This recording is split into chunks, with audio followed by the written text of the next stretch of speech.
Recording آپ کی خدمت میں urduaudiobooks.com کی جانب سے پیش کی جا رہی ہے۔ urduaudiobooks.com پر آپ سن رہے ہیں رسول حمزہ توف کی کتاب میرا داغستان، آواز وجی احمد صدیقی۔ لوگ رفتہ رفتہ حالات کے عادی ہو جاتے ہیں، چاہے وہ جنگ کے تباہ کن حالات ہی کیوں نہ ہوں۔ زندگی کا دھارا بہہ نکلتا ہے، چاہے اب اس کا آہنگ جنگ کا آہنگ ہی کیوں نہ ہو۔ ابا پھر وقتاً فوقتاً پہاڑی علاقے میں آنے جانے لگے۔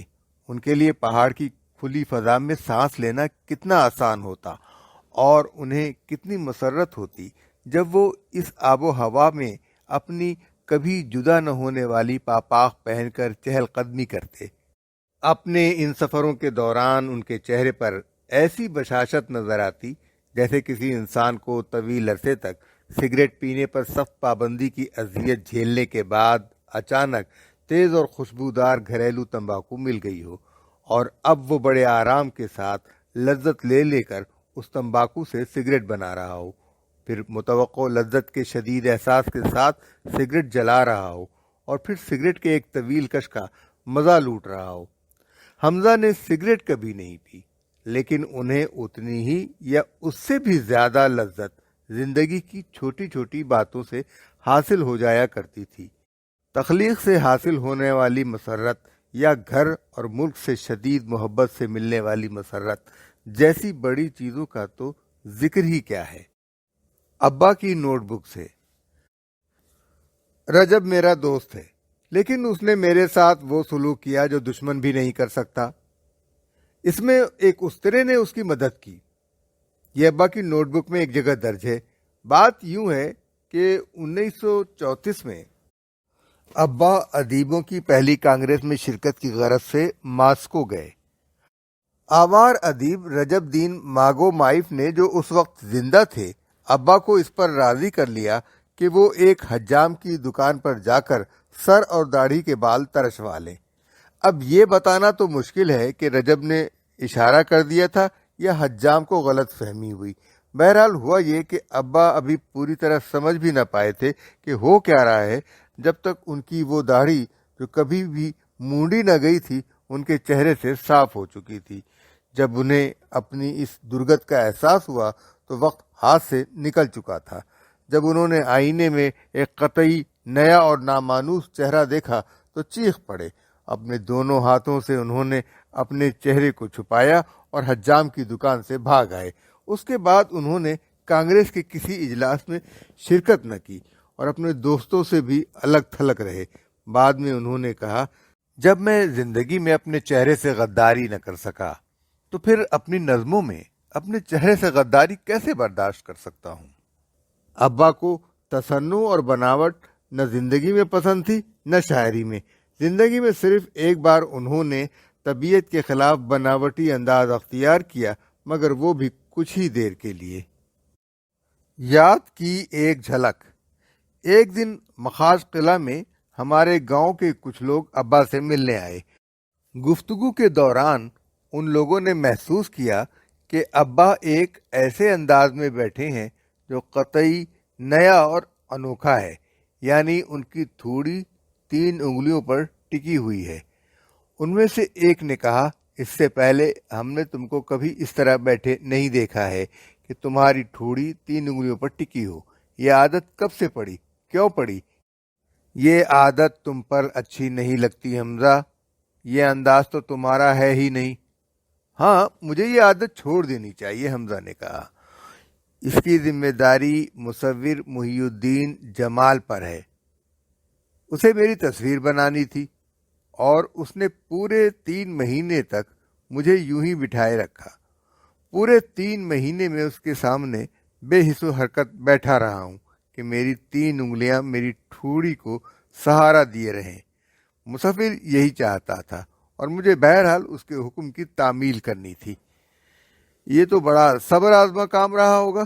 نہیں، صبر آزما تو نہ تھا، البتہ مسلسل اس انداز کو برقرار رکھنا یقیناً خاصا تکلیف دہ تھا۔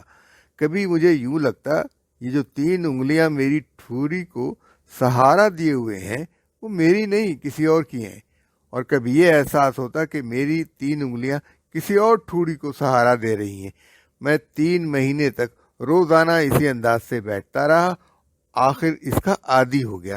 اب یوں بیٹھنا نہیں پڑتا، تصویر مکمل ہو چکی ہے اور دیوار پر آویزاں ہے، لیکن جیسا کہ آپ لوگ دیکھ ہی رہے ہیں، میں اب بھی اپنی 3 انگلیوں سے اپنی ٹھوڑی کو سہارا دیے رہتا ہوں۔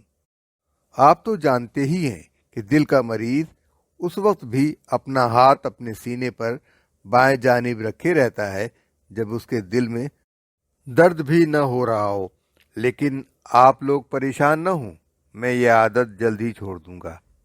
ابا کی نوٹ بک میں ایک اور اندراج بھی ہے جس میں یہ بتایا گیا ہے کہ انہوں نے اپنے دانت کیسے تبدیل کرائے۔ جب دوسرے دانت لگائے جانے لگے تو دندا ساز نے حمزہ سے پوچھا کہ وہ کس قسم کے دانت پسند کرتے ہیں، سونے چاندی یا فولاد کے۔ حمزہ کچھ طے نہ کر پائے۔ انہوں نے دوستوں سے صلاح کی جو اس وقت ان کے ساتھ تھے، سونے کے دانت لگوا لو، سونا بہت اچھی دھات ہے۔ ان میں سے ایک نے مشورہ دیا، نہیں فولاد بہتر رہے گا، وہ مضبوط بھی ہوگا، گھسے گا بھی نہیں۔ دوسرے نے کہا، میں سونے یا فولاد کے دانت لگوا کر گاؤں پہنچا تو کیسا لگوں گا؟ ابا نے اعتراض کیا، لوگ میری طرف یوں دیکھیں گے جیسے میرے منہ میں دانت نہ ہوں بلکہ قمقمے لگے ہوں۔ وہ مجھے نہیں دیکھیں گے کیونکہ ان کی نگاہیں دانتوں پر جم کر رہ جائیں گی۔ میرے دانتوں کی آب و تاب میرے چہرے کو پس منظر میں ڈال دے گی۔ کیا ایسا نہیں ہو سکتا کہ آپ ہڈی کے دانت لگا دیں تاکہ کوئی یہ نہ محسوس کر سکے کہ میں نے نقلی دانت لگوائے ہیں؟ میری پسند تو یہی ہے۔ دندا ساز نے حمزہ کے حکم کی تعمیل کی اور ان کے لیے ویسے ہی دانت بنا دیے جیسے پہلے تھے۔ بعد میں جب بھی ابا کو کسی شاعر کی نظم میں بے میل مصرے یا کسی اور کے مصرے نظر آتے تو وہ کہا کرتے، مجھے اس کی نظموں میں چمکتے ہوئے نقلی دانت دکھائی دے رہے ہیں۔ اس میں کوئی شک نہیں کہ سونے کے دانت سے بھی سیب کھایا جا سکتا ہے، لیکن میرا اندازہ یہ ہے کہ سونے کے دانت سے سیب کھانے میں نہ اتنا مزہ ملے گا نہ اتنا رس منہ میں آئے گا جتنا اصلی دانت سے ملتا ہے۔ یاد کی ایک جھلک۔ 1947 میں مخاج قلعہ تھیٹر میں ایک شاندار جشن کا اہتمام کیا گیا۔ یہ جشن شاعر حمزہ کی 70ویں سالگرہ سے متعلق تھا۔ تقریروں کے ذریعے انہیں مبارکبادیں دی گئیں، تہنیت کے پیغامات پڑھے گئے، بہت ساری نظمیں سنائی گئیں اور تحفے دیے گئے۔ آخر میں معزز مہمان کے بولنے کی باری آئی۔ ابا اسٹیج پر آئے۔ انہوں نے کوٹ کی اوپری جیب سے بڑے سکون کے ساتھ کاغذ کا ایک صفحہ نکالا جس پر ان کی وہ نظمیں تھیں جو انہوں نے اس موقع کے لیے لکھی تھیں۔ پھر انہوں نے اسی سکون کے ساتھ دوسری جیب میں ہاتھ ڈالا، اینک کی تلاش میں، لیکن اب ان کا روایتی سکون رخصت ہو چکا تھا۔ انہوں نے ایک جیب ٹٹولی، دوسری جیب کی تلاشی لی، اور اب یہ بات سب کو معلوم ہو گئی کہ ابا اپنی اینک گھر ہی پر چھوڑ آئے ہیں۔ فوراً ایک آدمی اینک لانے کے لیے گھر بھیجا گیا، مگر حمزہ اسٹیج پر پہنچ چکے تھے اور خاموش کھڑا رہنا کچھ عجیب سا لگ رہا تھا۔ اس لیے ان کے دوست ابو طالب نے اپنا چشمہ پیش کر دیا جس کے بارے میں انہیں یقین تھا کہ حمزہ کو بھی لگ سکے گا۔ حمزہ نے چشمہ لگایا اور پڑھنا بھی شروع کر دیا۔ وہ اپنے ہی اشعار پڑھ رہے تھے، لیکن ان کی آواز میں کچھ ایسی جھجک اور ان کے پڑھنے کے انداز میں کچھ ایسی کیفیت تھی جس سے یہ معلوم ہو رہا تھا کہ وہ ایسے اشعار پڑھ رہے ہیں جنہیں اس سے پہلے انہوں نے کبھی دیکھا تک نہ ہو۔ ابھی انہوں نے دوسری نظم شروع ہی کی تھی کہ وہ لڑکا جسے ان کی اینک لینے کے لیے بھیجا گیا تھا بھاگتا ہوا ہال میں داخل ہوا۔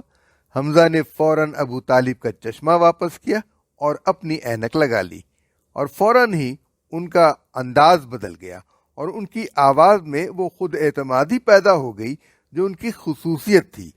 حاضرین نے اس تبدیلی کا پرجوش تالیوں کی گونج کے ساتھ خیر مقدم کیا، گویا صدا سا حمزہ حقیقتاً اب اسٹیج پر آئے ہوں، اور اب تک جو آدمی اسٹیج پر کھڑا تھا وہ حمزہ نہ تھے بلکہ کسی نے